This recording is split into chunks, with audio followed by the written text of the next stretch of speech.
If you've been around my channel for any length of time, you probably know that I love a good, sleazy movie.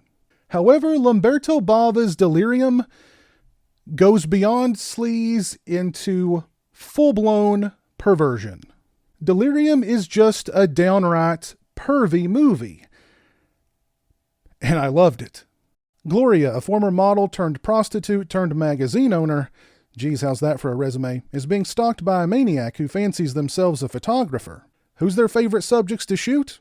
Why, their victims, of course. And Gloria might just be the subject of the killer's next morbid pictorial. Some movies make a strong impression right out the gate. Then there's movies like Delirium, a movie whose opening moments consists of a poolside photo shoot featuring 3 very beautiful and very naked women. The photo shoot is followed by a phone call from Mark, Gloria's peeping next-door neighbor, and he spits dialogue that sounds like it was pulled straight out of the pages of a filthy romance novel. A really filthy romance novel. Only moments later, we're treated to our first murder and a view inside the killer's twisted mind. Director Lamberto Bava bathes everything in transitioning deep red and blue hues, employs lighting tricks that makes the image look almost 3D, and the victim's face morphs from that of an ordinary face into a face with just one feature, a large and bloodshot eyeball. Ms. Eyeball Face then meets her demise via pitchfork. And all this takes place within the first 15 minutes. From there, I settled into what I was sure to be a sleazy and mind-bending giallo. But Delirium kept surprising me. As I mentioned, the film goes beyond sleazy and into the realm of pervy. This film is all about voyeurism. Just about every character is a voyeur. The least voyeuristic character is Gloria, but she seems to be everybody's favorite voyeur. But can you guess what kind of magazine Gloria is the owner of? I'll give you a hint. The magazine is called Pussycat. If you guess that it's a magazine for feline lovers, you're wrong. The fact that the cover girl of the newest issue is the first victim sends sales skyrocketing through the roof. Now, most giallos feature antagonists with some sort of sexual hang-up or fetish. This movie's antagonist has more than one of each. And if you really wanted to peel away the layers, you could make an argument that Delirium turns the camera onto its audience, because we're kind of voyeurs too, aren't we? Delirium doesn't treat us to lavishly orchestrated or overly gory murder set pieces, but instead creates a tight murder mystery that deftly shifts suspicion from one character to another as the film progresses. Bava also does a fine job of keeping the identity of the killer a mystery. He cheats a little bit when it comes to the big reveal, but it's easily forgivable.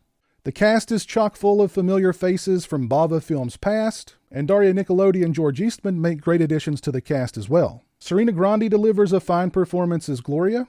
I liked her, and not just because she's easy on the eyes. I dug her performance. And she's really easy on the eyes. Mamma mia! While Delirium isn't a body count movie, what few kills we get are quite memorable, thanks to Bava presenting them from the perspective of the killer. Bava holds seemingly nothing back when it comes to the film's visuals, employing transitioning lights, quite a bit of handheld photography, and makeup effects that include the aforementioned eye-face woman. But Ms. Eye-Face isn't alone when it comes to the killer's twisted visions. Say hello to Lady Behead. Watching a buxom, completely naked woman exit the shower with the head of a bee is something I'll never unsee. Her demise involves a bushel of killer bees, and it's a pretty cool sequence with a cool makeup effect at the end. Delirium is a stylish, well-crafted, crisply paced, tightly plotted giallo with a great cast and lots of gratuity. I can't recommend it any higher. Oh, and Mark, the next-door peeper with the filth mouth, he turns out to be a hero. I call that a win for all us perverts.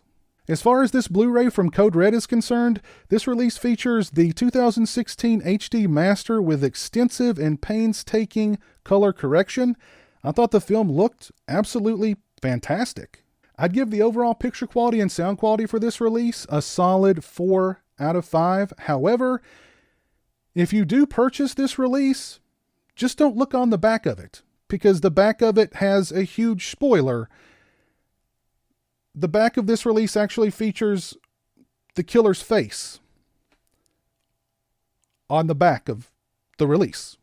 It's a murder mystery, but on the back very prominently is the killer's face,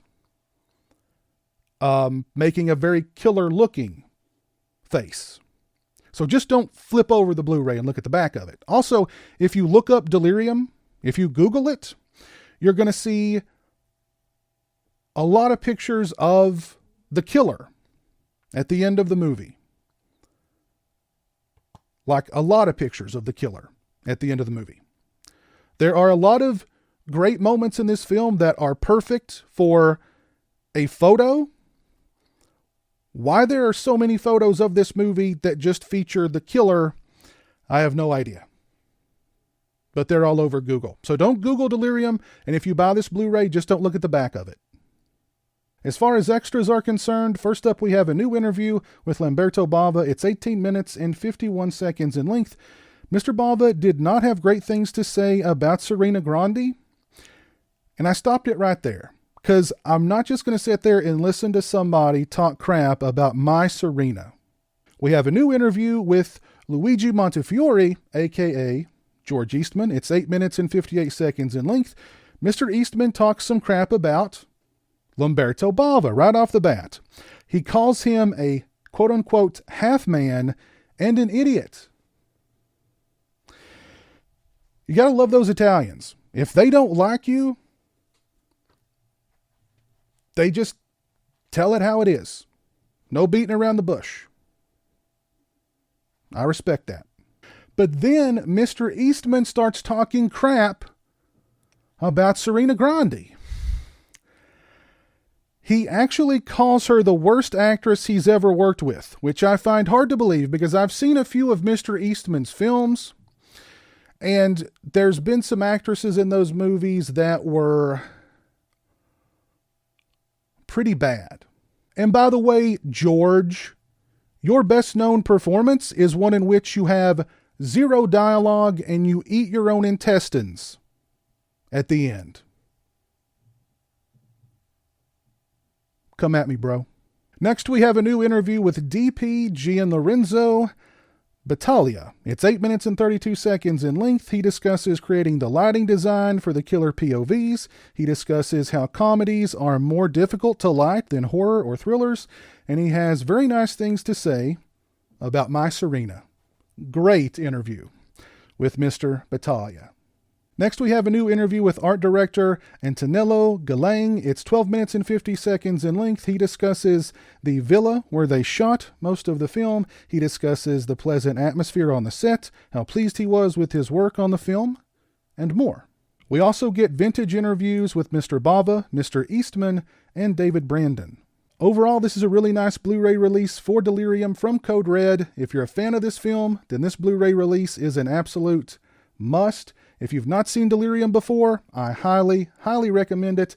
This Blu-ray release would be an excellent way to introduce yourself to the film. Again, just don't look at the back of it. If you've seen Delirium, please let me know your thoughts on the film down in the comments section below. If you like this video, please leave it a thumbs up and share it on social media. If you're not following me on social media, those links are in the description. As always, thanks so much for watching. I really appreciate it. Take care. Don't talk crap about my Serena Grande.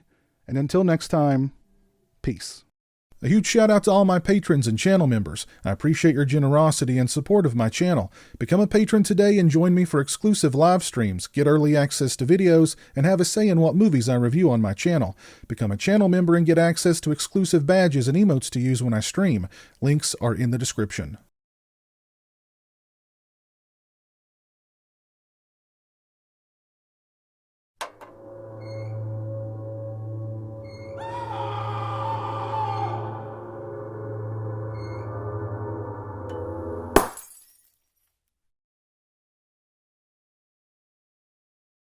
Say hello to the internet, Jeremy. Hello to the internet.